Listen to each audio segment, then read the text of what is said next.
നമസ്കാരം, രുചി വേദത്തിലേക്ക് സ്വാഗതം. ഇപ്പോ എന്താ പറയാ, ആഘോഷങ്ങളുടെയും കുറെ ഭക്തിസാന്ദ്രമായ മാർഗത്തിൽ സഞ്ചരിക്കേണ്ട ഒരു സമയമായി വരികയാണ്.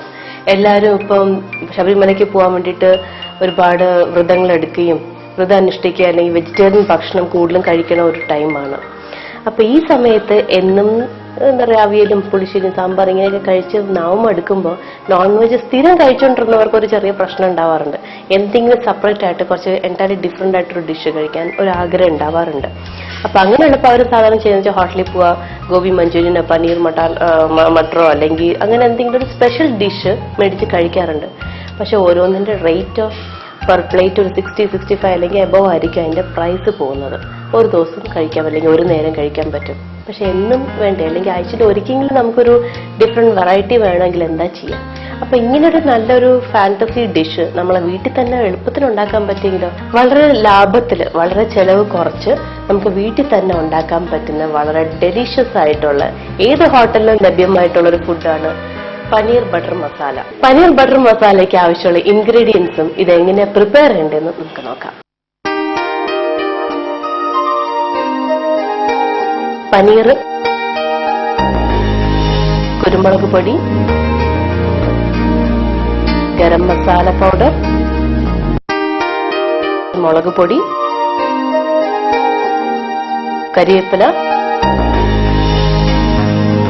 കൊത്തമല്ലി, ഇഞ്ചിയും വെളുത്തുള്ളിയും അരച്ചത്, വെണ്ണ, ഉപ്പ്, കോൺഫ്ലവർ പൗഡർ, പഞ്ചസാര, ഉള്ളി, തക്കാളി, സോയാ സോസും ടൊമാറ്റോ സോസും, കുറച്ച് വെള്ളം. ഇത്രയും സാധനങ്ങളാണ് നമുക്ക് വേണ്ട. ഇനി നമുക്ക് ഇതിന്റെ പ്രിപ്പറേഷൻ എങ്ങനെയാണെന്ന് നോക്കാം. പ്രിപ്പറേഷൻ നമുക്ക് ആവശ്യം ഞാൻ ചോപ്പിംഗ് കട്ടിങ് ചെയ്യുന്നത് ഒരു ചെറിയ പണിയുണ്ട്. ആദ്യം പാനിൽ കുറച്ച് വെള്ളം എടുക്കണം.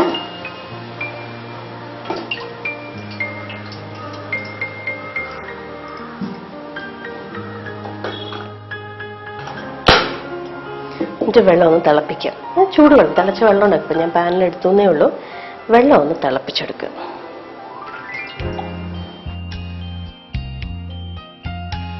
വെള്ളം തിളയ്ക്കുന്ന സമയം കൊണ്ട് നമുക്ക് സമയം ലാഭിക്കാൻ ഉള്ളി കട്ട് ചെയ്യാം. ഉള്ളി ഒത്തിരി ചെറുതായിട്ട് കട്ട് ചെയ്യാം. ഇത് ശരിക്കും ഞാൻ മിക്സിയിൽ അരച്ചെടുക്കാൻ വേണ്ട. ചെറിയ ഉള്ളി വേണമെങ്കിൽ ചെറിയ ഉള്ളി ആഡ് ചെയ്യാം. ഇതിപ്പോ സവാള എടുത്തിട്ടുള്ളൂ.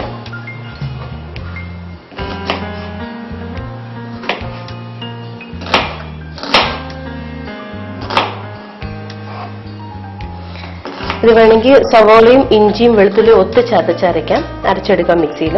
ഇതിപ്പോ ആദ്യമേ ഞാൻ ഇഞ്ചിയും വെളുത്തുള്ളി അരച്ച് വെച്ചിട്ടുണ്ട്. ഇനി നമുക്ക് ഉള്ളിയും കൂടെ ഒന്ന് അരച്ചെടുക്കാം.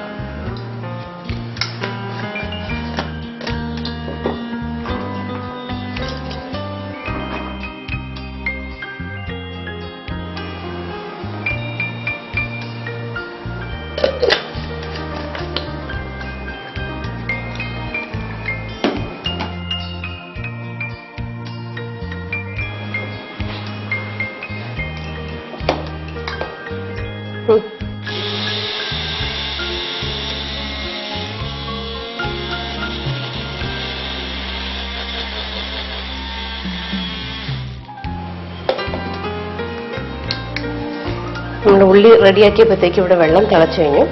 ഈ വെള്ളം തിളച്ച വെള്ളത്തിലേക്ക് നമുക്ക് തക്കാളി അങ്ങ് ഇടാം. ഈ തക്കാളി നമുക്ക് വേവിക്കൊന്നും വേണ്ട, ഒന്ന് ചൂടുവെള്ളത്തിൽ ഇട്ടാൽ മതി. സ്കിന്നൊന്ന് പീൽ ചെയ്യാനായിട്ടാണ്.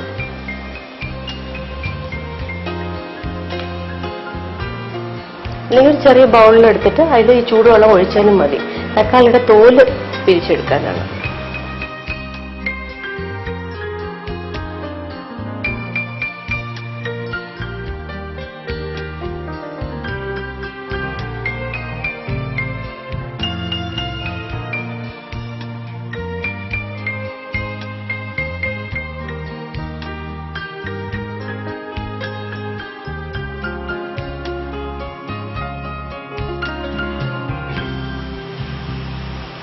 ശകലം ചൂടാക്കി കൊടുത്താൽ മതി.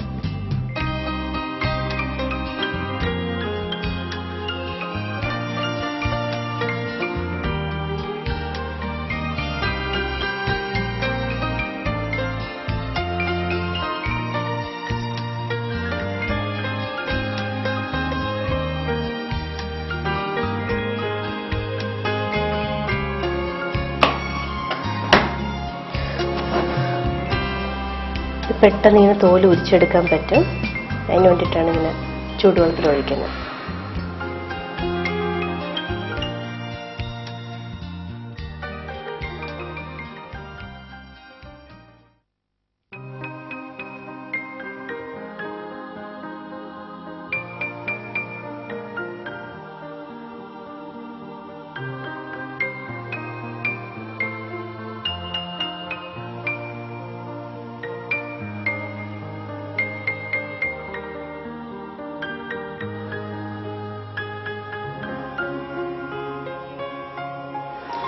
തോല് നല്ല സ്മൂത്തായിട്ട് ഊരിപ്പോരും.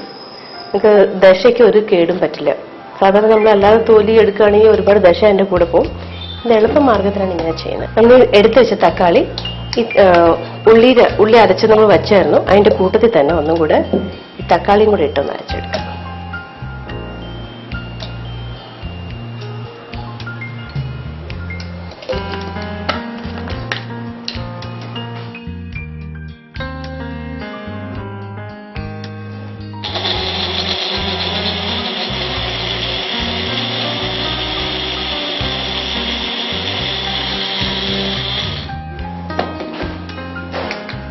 നന്നായിട്ട് അരഞ്ഞു കഴിഞ്ഞു. അപ്പോൾ ഉള്ളിയും തക്കാളിയും കൂടെ അരച്ച് നമുക്കിവിടെ മാറ്റി വയ്ക്കാം. ഇനി അടുത്ത് നമുക്ക് പാൻ വെക്കാം. നമുക്ക് കുക്കിങ്ങിലേക്ക് കിടക്കാം.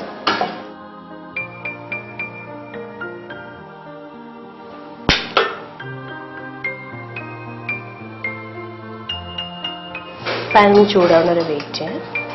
പാൻ ചൂടായി ഇല്ലെങ്കിൽ അതിന് നമ്മൾ 1 ഔൺസ് വെണ്ണ വേണം. അപ്പം അതിൽ നിന്നൊരു പകുതി കൂടുതലും വെണ്ണ അങ്ങ് എടുക്കാം.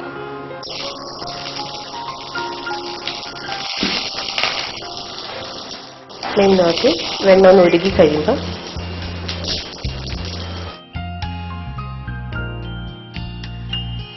ഇതിലേക്ക് കരിവേപ്പില ഇടാം.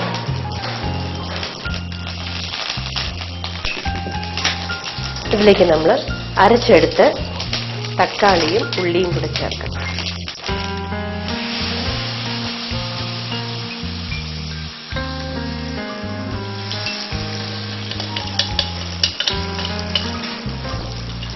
കംപ്ലീറ്റ് ഈ പൾപ്പ്, അതായത് ഉള്ളിയും സവോളയും തക്കാളിയും നമ്മൾ സ്കിന്ന് മാറ്റിയിട്ട് അതും കൂടി ചേർത്ത് കംപ്ലീറ്റ് ജ്യൂസ് ഇതിനകത്ത് ആഡ് ചെയ്യാം.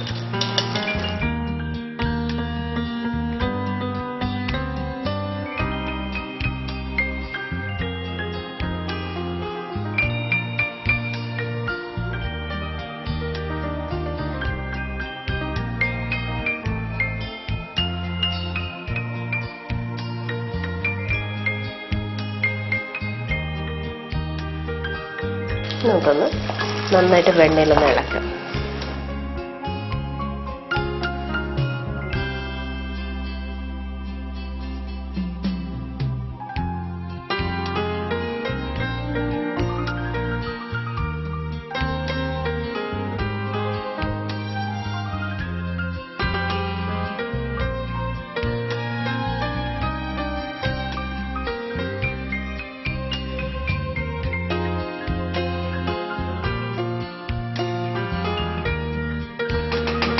ഇതിൽ കൂടെ നമ്മൾ നേരത്തെ എടുത്ത് വെച്ച ഇഞ്ചിയാണ്. ഇഞ്ചി അരച്ച് വെച്ചിരിക്കുകയായിരുന്നു. അത് ഒരു 1-1.5 സ്പൂൺ, അധികം വേണ്ട, വളരെ കുറച്ച് സിറപ്പ് കൂടി ചേർത്താൽ മതിയാണ്. അടുത്ത വെളുത്തുള്ളി,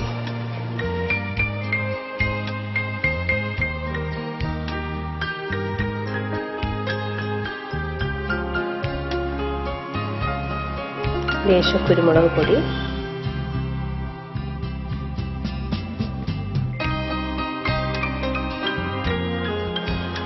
അവസാനം ചേർക്കാം മുളക് പൊടി 1 സ്പൂൺ.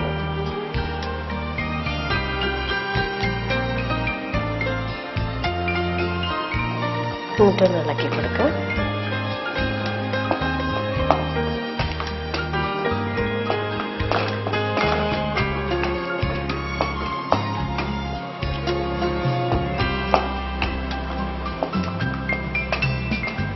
നല്ല മിക്സ് ചെയ്താൽ മതി. ഒരുപാട് ഹീറ്റായിട്ട് ഒരുപാട് തിളച്ച് വരുന്നതിന് മുമ്പ് തന്നെ എല്ലാ ഇൻഗ്രീഡിയൻസ് ആഡ് ചെയ്യണം. എന്നിട്ട് 1 സ്പൂൺ കോൺഫ്ലവർ പൗഡർ, ചെറിയ സ്പൂൺ ആയതുകൊണ്ട് ലേശം കൂട്ടിയിടുകയാണ്. നന്നായിട്ട് ഇളക്കി കൊടുക്കാം. ഇതിടുമ്പോൾ തന്നെ കുറച്ച് കൊളോയിഡൽ ഫോം ഇല്ലെങ്കിൽ ഇത് ഒത്തിരി ചൂടായിട്ടില്ല എന്നുണ്ടെങ്കിൽ ലേശം വെള്ളത്തിൽ വേണമെങ്കിൽ ചേർത്തിട്ട് അങ്ങനെ ഒഴിച്ചാലും മതി.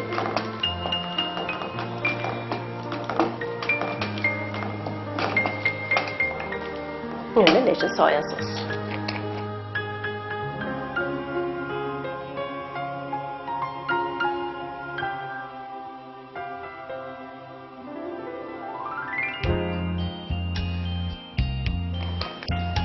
ടൊമാറ്റോ കേച്ചപ്പ് ഏത് സോസ് വേണമെങ്കിൽ നമ്മളിപ്പോൾ വീട്ടിൽ യൂസ് ചെയ്യുന്ന ടൊമാറ്റോ സോസ് ചെയ്താൽ വെച്ചെടുക്കാം.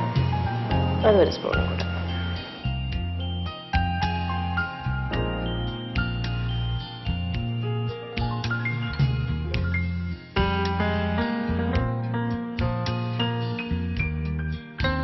ഇനി ലേശം ഉപ്പും കൂടെ. എന്നിട്ട് നന്നായിട്ടൊന്ന് ഇളക്കാം.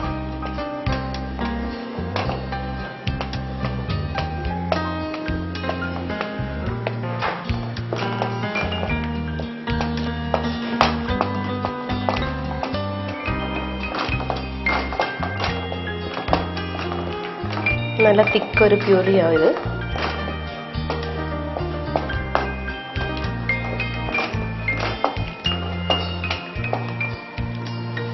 നന്നായിട്ട് ഇളക്കിയതിന് ശേഷം ലേശം ഗരം മസാല ഇടാം. ഗരം മസാല വറുത്ത് പൊടിച്ച് വെച്ചിരിക്കുന്നതാണ്. അത് മാർക്കറ്റിൽ കിട്ടുന്ന റെഡ് ലീഫ് കിട്ടുന്നത് മതി. അത് ലേശം ഒരുപാടാവരുത്, ഒരു കുറച്ച് മതി, ഒരു 2 നുള്ളിൻ്റെ ഭാഗത്തിൽ മാത്രം മതി. ഇനി ഇതിലേക്ക് നമ്മൾ കംപ്ലീറ്റ് ഇളക്കിയിട്ട് പനീർ ആഡ് ചെയ്യും.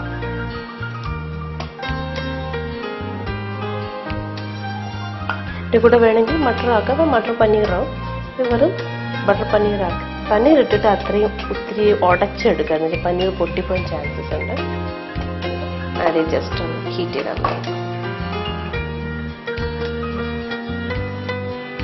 എന്നിട്ട് മസാല അതിൻ്റെ താവത്തൊക്കെ ഒന്ന് ഇളക്കി ചേർത്ത് വെച്ചു.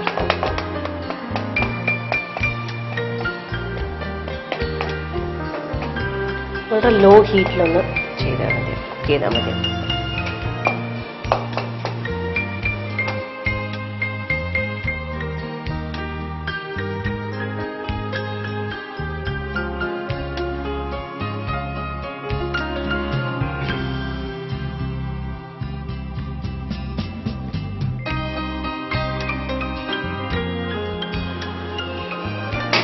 ഇതൊന്ന് കുക്കാൻ വേണ്ടി, നന്നായിട്ടൊന്ന് വേവാൻ വേണ്ടിയിട്ട് മാത്രം ഒന്ന് വിട്ടുകൊടുക്കാം.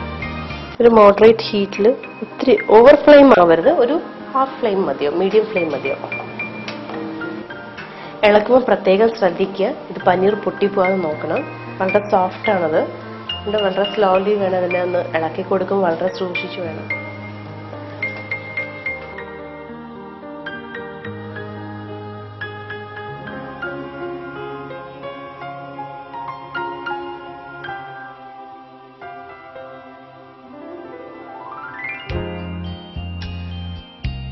മസാലയൊക്കെ നല്ല പിടിച്ച് തുടങ്ങിയിട്ടുണ്ട്.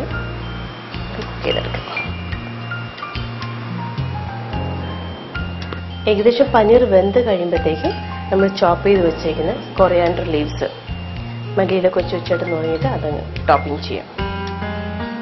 ഇതിപ്പോൾ തിളച്ച് തുടങ്ങിയിട്ടുണ്ട്. ഒരു ടോപ്പിംഗ് സെറ്റ് ചെയ്തിട്ട് അതിന് സ്റ്റൗവിൽ നിന്ന് ഇറക്കിയിട്ട് വെച്ചാലും മതി. പക്ഷെ ഒന്ന് ഇടയ്ക്ക്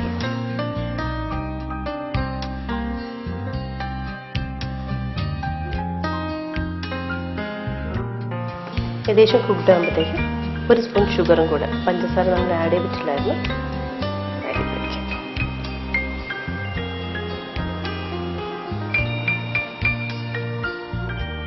അവസാനം ലേശം ബാക്കി വെച്ചേക്കുന്ന വെണ്ണ, അത് വേണമെങ്കിൽ സ്റ്റൗവിൽ നിന്ന് ഇറക്കിയിട്ട് ഒഴിച്ചാലും മതി. എനിക്ക് എല്ലാത്തിനും മെയിനായിട്ടൊന്ന് ടോപ്പ് ചെയ്യാം.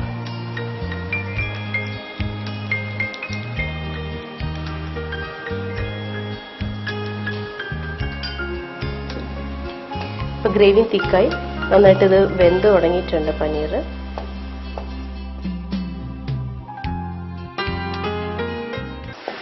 പനീർ ബട്ടർ മസാല ഇവിടെ പ്രിപ്പയർ ആയി. നമുക്കിത് സെർവിങ് ഡിഷിലേക്ക് മാറ്റാം.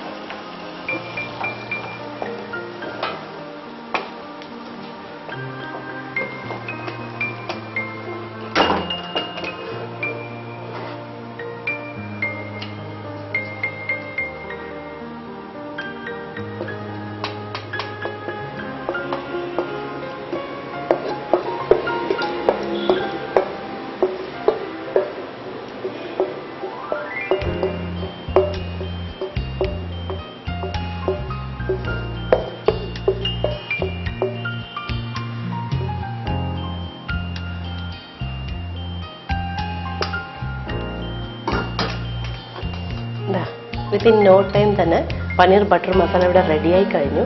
ഇതാവുമ്പോൾ നമുക്ക് ഏത് നോൺ വെജിന്റെ കൂടെ കോമ്പൻസേറ്റ് ചെയ്യാൻ പറ്റും. വ്രതകാലത്തേക്ക് ഒരു സ്പെഷ്യൽ ഡിഷ് ട്രൈ ചെയ്ത് നോക്കാം.